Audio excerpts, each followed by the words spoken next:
Oi gente, eu sou a Aline, por aqui eu falo sobre livros e outras paixões e hoje eu vou compartilhar com vocês o resultado de mais uma maratona de leitura no Kindle que eu fiz entre a sexta-feira e o domingo, com o principal objetivo de evitar a ressaca literária, já que o plano era publicar o blog de leitura de Sangue na Neve da Lisa Gardner e infelizmente na semana passada eu não consegui dar sequência a essa leitura. Fiquei vários dias sem ler, então para evitar a ressaca eu vim aqui, dei uma olhada no que eu tinha no Kindle e acabou se tornando uma maratona temática de fantasia. Eu também, gente, tenho lido bastante no Kindle para conferir constantemente o meu acervo aqui de e-books, algumas coisas eu já excluí, outras eu atualizei. Meu Kindle tem praticamente 9 anos, está chegando naquele momento da obsolescência programada dele e eu quero aproveitar o máximo que eu puder desse aparelho enquanto ele ainda funciona, já que o meu plano não é comprar um Kindle em 2022, provavelmente só em 2023 mesmo, então quero aproveitar o máximo que ele tem a me oferecer.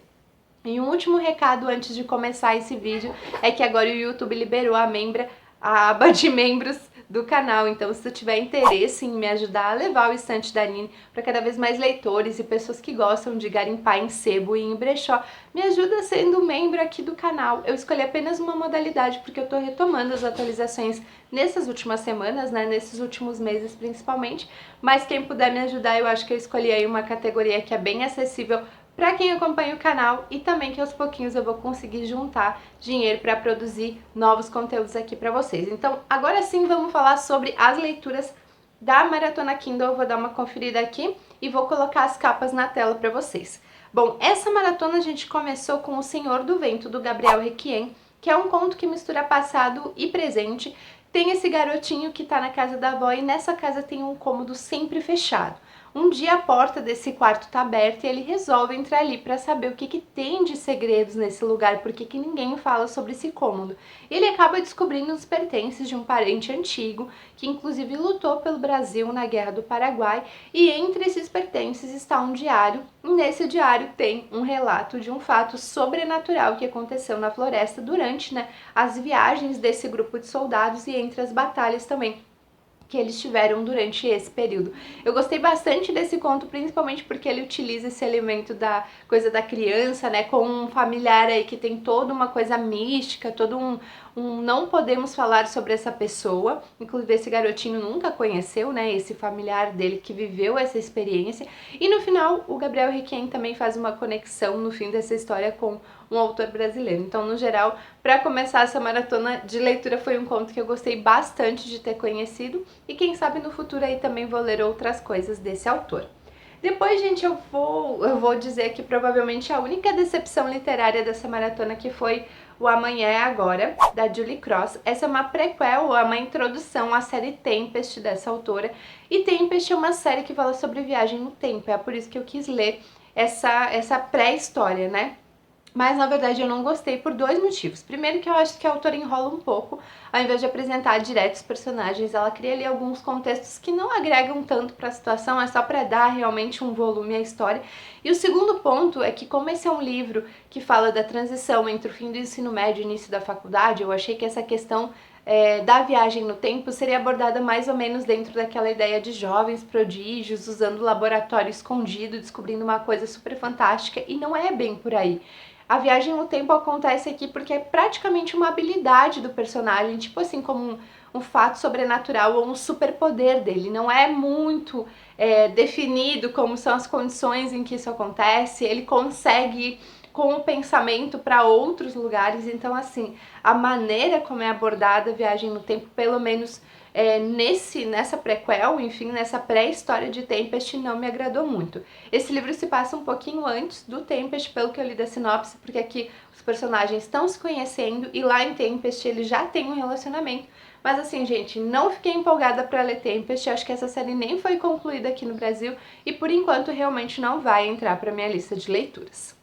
Eu fiz uma pausa aqui porque eu tava falando rápido demais, gente, porque eu tô cuidando do tempo que eu tenho aqui pra gravar. Bom, depois eu li Rei e o Monstro Gigante, do Dulcelino Neto. Essa é uma história que tem como cenário a Ásia, principalmente a Austrália e depois o Japão. Na verdade, começa com o Japão, esse monstro se desenvolve na Austrália e depois ele voa né, ele vai até o Japão. E esse conto tem uma coisa bem lúdica que eu gostei, porque começa com essa menina enfrentando o luto por causa das crianças ali da aldeia em que ela mora. Aconteceu uma situação em que o gato dela acabou morrendo e ela tá vivendo tanto esse luto quanto uma espécie assim de raiva dessas outras crianças por terem ocasionado esse acidente. E aí de repente começa a surgir esse monstro que vai mudar a vida de todo mundo ali. O final da história é bem simbólico, não é exatamente aquilo que a gente acompanha ao longo do livro, mas eu acho que tem uma mensagem bem legal sobre crianças se perdoando, crianças aprendendo. O conto não vai muito para a ideia de levar a vingança a todo custo para sempre, então eu gostei muito por causa disso. E por fim, gente, o último livro que eu vou... Não, eu vou comentar sobre mais um que está em andamento. O último livro concluído, esse eu vou falar que é quase um livro, é O Fogo Mais Sombrio, da Gena Showalter. Esse livro também é como se fosse uma prequel. Ele é, né, uma prequel, na verdade, da série Os Senhores do Mundo Subterrâneo, dessa autora. E eu lembro que eu sempre via a Gena Showalter nos perfis que gostavam tanto de literatura adulta, romance, erótica, livro de banca, quanto fantasia com essa pegada mais adulta. E eu adorei essa história. Nesse livro, então, a gente conhece dois personagens, ele que é basicamente um servo do submundo, uma besta mesmo, e uma deusa, e esses dois personagens têm a função de guardar o muro que separa, né, o inferno da terra, ou seja, os demônios que estão presos no submundo da terra. Só que eles são apaixonados um pelo outro, e essa barreira, os demônios estão muito desesperados por quebrarem essa barreira e invadirem a terra. Então toda a problemática do livro gira em torno da fuga desses demônios ou não, e desses dois personagens de mundos tão diferentes, separados, né, por esse muro que é simbólico, mas também é real, tentando se aproximar e tentando viver ali uma vida entre os dois. Esse conto tem quase 100 páginas, por isso que ele é provavelmente o mais longo dos que eu li até aqui, e me deixou muito interessada por ler por ler essa série da Gena Showalter. Então, provavelmente no futuro aí, ano que vem, vamos ver se eu consigo incluir essa série que é de fantasia realmente mais adulta. Esse livro tem uma pegada mais sensual, tem cena de sexo, então é uma pegada de fantasia mais adulto mesmo. Vamos ver se ano que vem eu consigo incluir os livros dessa autora na minha meta de leitura. E pra terminar, gente, eu comecei a ler ainda dentro da maratona, mas não concluí. Eu quero citar rapidamente aqui pra vocês A Magia da Raposa, da Ibauli e Serles, desculpa se eu pronunciei o nome errado.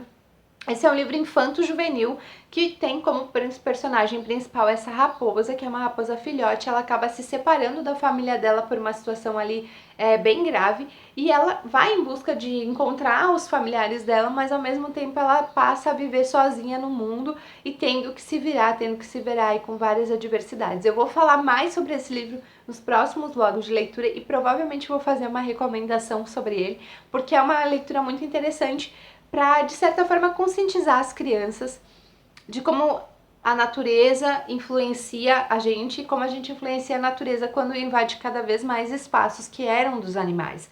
Ou quando a gente usa os animais para fazer alguma coisa para o nosso prazer que não necessariamente é algo bom para o animal. Então eu tô gostando muito dessa leitura, tô mais ou menos em 33%. Pretendo ler a Lisa Gardner antes e depois voltar para ele, mas com certeza eu vou falar sobre esse livro mais aqui para vocês. Então, gente, basicamente é isso que eu queria falar pra vocês da minha maratona de leitura no Kindle nesse final de semana. Comenta aqui embaixo quais foram as tuas leituras recentes e também o que tu pretende ler aí nos próximos tempos, se tu já escolheu ou se tu ainda não escolheu. É isso e até o próximo vídeo. Tchau, tchau!